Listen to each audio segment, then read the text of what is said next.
it's me, Floral Kami. Welcome back to my YouTube channel. If you're new to my channel, how are you? And if you're not new, welcome back. I am Floral Kami, your newest commentary creator, and I get into the stuff that you guys like to see concerning the stuff that comes into Baddies tea. Now, these last episodes, I will tell you guys, this whole season already, for me, it's been a drag. I feel like they just repetitively, film one scene and then they drag it on to make an episode after episode after episode. So with that being said, there's not really much going on. But from Asian Doll and Mariahlynn fighting, and I made a video about that I'm going to be posting too, to now the Baddies tea, like the aftermath. I do notice that Mariahlynn and Bianca are having a falling out. So we're going to talk about Mariahlynn and Bianca's falling out from her all the way being from, I'm talking about loving hip hop and the reason why they fell out. We're going to get into that. And then I also want to get into, Stunna Girl and her new show, Red Rum TV, and her getting into it with Summerɓunni. And Summerɓunni was also a reality TV cast member on Love and Hip Hop. She's also known and notorious for allegedly, accusing people and saying like, I made intimacy with this person, and I'm having a kid by them. For one, it was Offset, if you guys remember Summerɓunni, and then it was I forget the name, but it was Lyrica's husband, and it was on Love and Hip Hop. So I wanted to dissect that situation, and I want to talk about it because Stunna Girl's been dragging a lot of these people that she casted or that she even put on this network. I really wanted to get into that and give my really opinion. And then, so without further ado, give this video a thumbs up, leave your comments down below, and subscribe because Floral Kami, keep the tea. So let's get into it. Besides Asian Doll and Mariahlynn getting into it, the reason why that it's steep is because everybody, as you guys can see in the next episode, they're getting ready to get on top of Bianca. When I say get on top of her, they're getting at her because they feel like, okay, why didn't you protect Mariahlynn? Why didn't you help Mariahlynn? In my opinion, for one, Mariahlynn is a grown woman.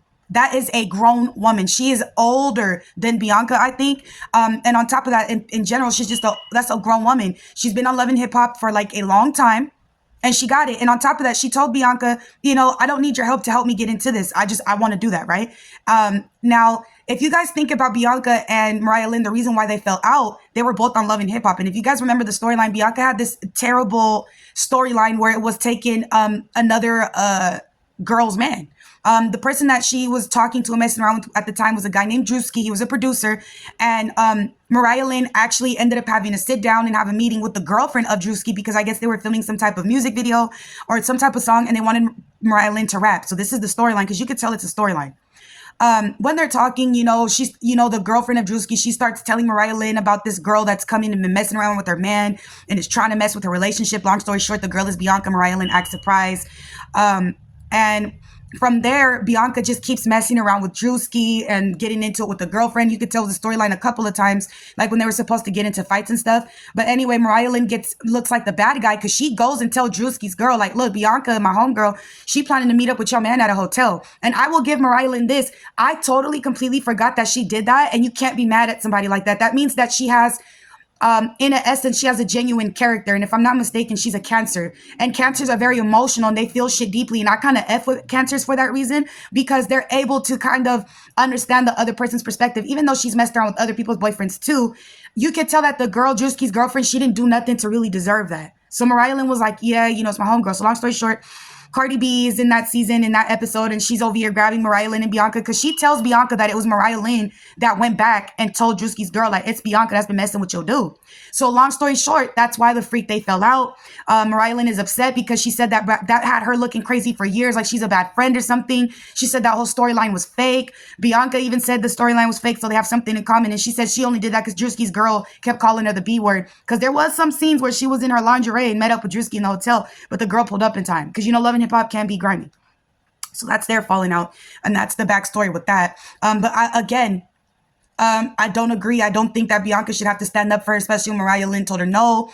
After that incident, y'all, the reason why they fell out even after that, allegedly, is because Mariahlynn started messing around with Bianca's dude. Bianca started, she had a friend, I guess they had a mutual guy friend that was actually dating Mariahlynn at the time. And, this was, I guess, Bianca's best friend. And don't mind my smoke detector, we're literally moving. So that was her best friend at the time. And the guy was Bianca's best friend at the time.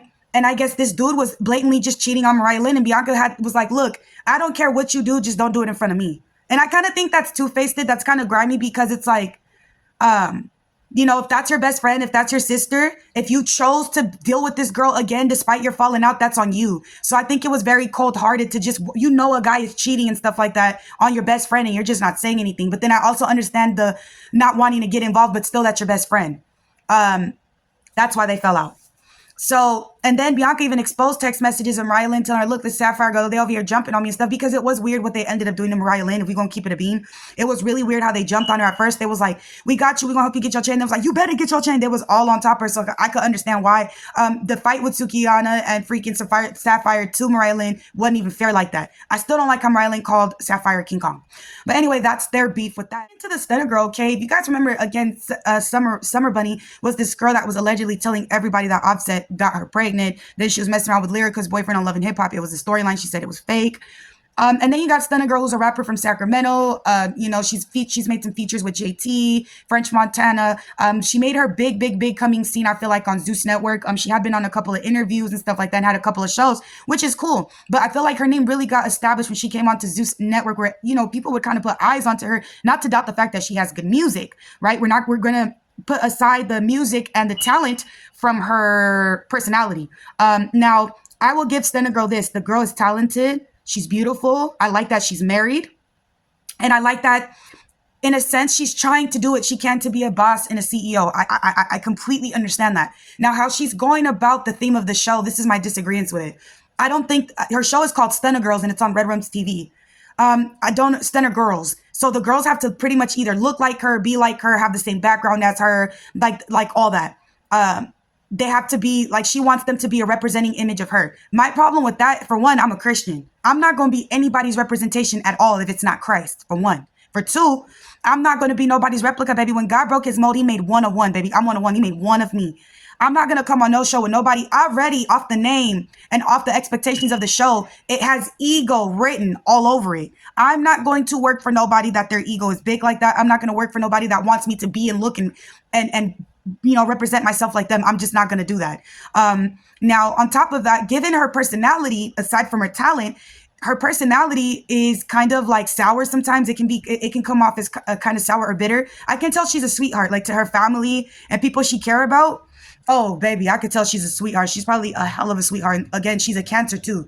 So I can tell she's probably like a sweetheart and stuff like that to people that fucking know her for real. Now, to people that she don't really care about and it's just business, she ruthless. She nasty. Okay? Which is why I wouldn't work for that girl. I would much rather be that girl, like, actually related to her something, because I would hate to fall out with a female like that, because she made out her mouth that she records everything. She records everything, but she has to do that as reality TV producer or whatever, because if she doesn't do that, something could happen and they can make it liable and she can get sued. Now, I guess Summerɓunni was irritated with Stunna Girl because she has been on interviews saying that Stunna Girl didn't pay her, that they wanted her to get into fights, that the contract specifically say no fighting, and the girls still fight. So she's been going on interviews and she's been dragging Stunna Girl, okay? Y'all, when I tell y'all she has been dragging this girl, she has been dragging this girl, okay? So I'm going to show you guys some clips. My laptop died, okay? So I'm going to show you guys some clips of exactly what I'm talking about, okay? But she has been dragging Stunna Girl, and a lot of people kind of seem to have the same issue with her. She had kind of got into it with the owner of, not the owner, but one of the, I guess, producers, Isaiah from Now That's TV. And everybody right now, it's kind of like a Cold War. Everybody's rushing to become CEO and producer and say they own the network. And, it's all because I feel like Lemuel, you know what I'm saying? I feel like, you don't got to like Lemon Pepper, all the names and stuff, but he kind of put his name in there because people kind of, you feel me? They want to be like Lemuel. So it's like, they want to be like Lemuel. They want to have their productions. They want to be able to, but Stunna Girl's reason is not, I'll tell you guys this. I'll play devil's advocate. Her reasoning for wanting to own a network is definitely not to be like anybody else. She wants to prove a fucking point as a woman of color that I can do this shit despite my background, despite me being affiliated, despite what people, the freaking obstacles they put in the way for our race. I can tell, and Stunna Girl, I'll give her this. I'm glad she didn't go back to Zeus Network.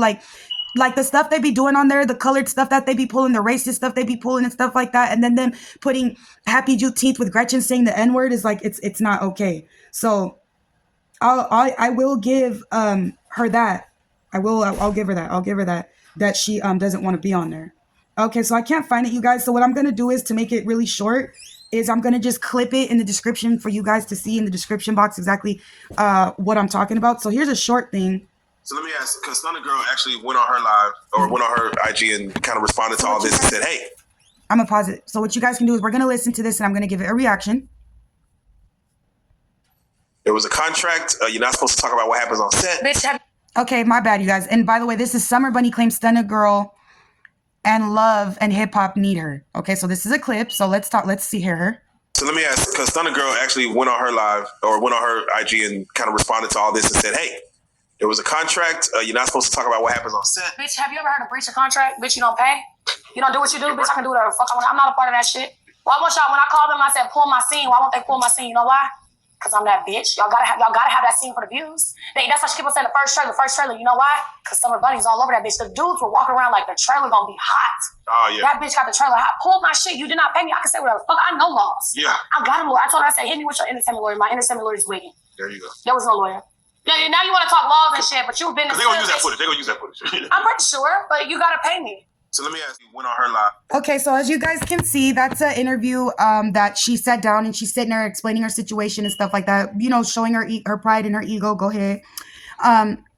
But yeah, that's the issue. Stunna Girl do be talking about lawyers and stuff like that. I'd be like, sis, just go sue the people, because in the legal world, nobody cares about you repeating what an attorney says. If do you know what state we live in? We live in California. Like, that is your word against whatever situation. Like, I'm learning. No one cares. You could sit there and be like, my attorney said this. My attorney said that. My attorney said this. You could sit there and say that shit all day long. Don't nobody give a fuck about that shit if you don't have documentation to prove it. This is California. You need proof. You need evidence. And then on top of all that, you need money. You need money. Okay? And if you can't get court fees waived, you know, lawsuits are very, very, very expensive. Now, I'm not knocking anyone's pockets, but I'm saying I doubt anybody has the money and the time to keep doing that, because there's appeals, there's attorney fees, there's jury fees. Then sometimes things don't get right, so you got to go back and you got to do it again. You know what I'm saying? Sometimes you may not have like the decision, so you got to appeal it. It costs money to appeal. It's a very sticky, icky situation. But what Summerɓunni does have a point in, if it's true, is the breach of contract. Now, in the state of California, you know they don't play about contract laws. If there's a breach of contract, the person breach of contract means the person no longer has responsibility and obligation or responsibility to keep their end of the word or their end of the bargain, because you didn't. You did it. Let's say, for example, you're a landlord in California, right? And you feel like it's the most pristine, you know, complex. It's the most pristine condos, the most pristine real estate. Let's just say that, right? And you fail simply to make one repair. And this person's been asking you and asking you and asking you and asking you and asking you and asking you. Let's say this person has a disability, because you know they don't play about disability in the state of California. Let's say this person is like, hey, you know, my legs, I'm paralyzed. You know, I wasn't told that this place has stairs or something. Can there be a ramp or something built so that I can be able to access where I live at? If the landlord refuses that, or if they go, hey, you know, my laundry thing hasn't been working, or, you know, my washer, you know, my dryer's making noises and stuff like that, making these weird noises and stuff every time I try to use it. Can you come make a repair? Because it got nothing to do with the tenant now. It has everything to do with the landlord. If the landlord sees that shit and just chooses to keep ignoring it past 30 days, after 60 days, you have the right to either repair or deduct or replace. Meaning you could either move out, you can either get somebody to fix it, or you can get it, or you can take it out of your rent. If none of that stuff works at this moment now, it's a breach of contract, because the landlord hasn't kept their deal to keep your unit safe and habitable and to respond to your accommodation needs. So that is a breach of contract. When the contract is breached, there is no obligation to comply by it. So what Summerɓunni is saying, I don't have to be quiet. I can talk about whatever I want to talk about because you breached your contract. Your contract was you was going to pay me, and you ain't paid me. So since you ain't paid me, it's a breach of contract, and I can go talk about it all I want to. And if Stunna tries to be like, oh, well, it's not on paperwork, it's not on documentation, it doesn't matter. In the state of California, if it's written or it's verbal, it's still a contract. It's still a contract, and you still agreed to it. So you can't go back on your fucking word. My thing with that is like, why would you go on a network or on a person like that show, and you know that this person low-key be sitting there with receipts, even to people that she care about, waiting up for Mad Day to expose them. Like, Scotty didn't do nothing to that girl, and she went out her way to expose them and not let me know nobody even batted an eye to her. It was kind of embarrassing. Nobody cared. Everybody's trifling. You're in the industry. Everybody's messing with someone's wife. Everybody's messing with someone's husband. So, no, it's the industry. And I feel like she only said something because she probably didn't like that something went her way. Lemuel was like, no, I'm not going to agree to it. So she just started exposing it. Besides the fact that Lemuel started being petty and he started trying to have her Instagram deleted, not tried to, he did have her Instagram deleted. And I think he even went as far as to go on her YouTube channel and get it striked a bunch of times. And I went to go check her YouTube channel to see if it's still there. Obviously, it's still there because she probably disputed it or she probably appealed it and was able to keep her channel. See, I wasn't so fortunate. The owner of Zeus Network, they striked my channel 3 times. And in YouTube world, if your YouTube channel gets striked 3 times, your channel gets terminated. And it was through them lying and saying that I show their whole show, and you can't even do that. My phone doesn't even have enough data for that. But anyway, you guys, I hope you guys like this video, the aftermath and all that of Baddies Caribbean episode 6. I will be trying to post as many videos as I can. For the meantime, I hope you guys enjoyed these last 2 videos. You guys probably, again, won't be seeing me. I've been packing. I'm getting ready to move. I was thinking about doing a house tour, but I'm not going to be doing that because I feel like certain situations, people should keep their stuff private. But I will be coming up with like a lot of new equipment and hair videos and stuff like that because I'm slowly trying to get away from that, from Zeus Network and Baddies. I just don't think it's a good look. So anyway, I hope you guys like this video. Leave your comments down below. And yeah, I'll see you guys soon on the next one.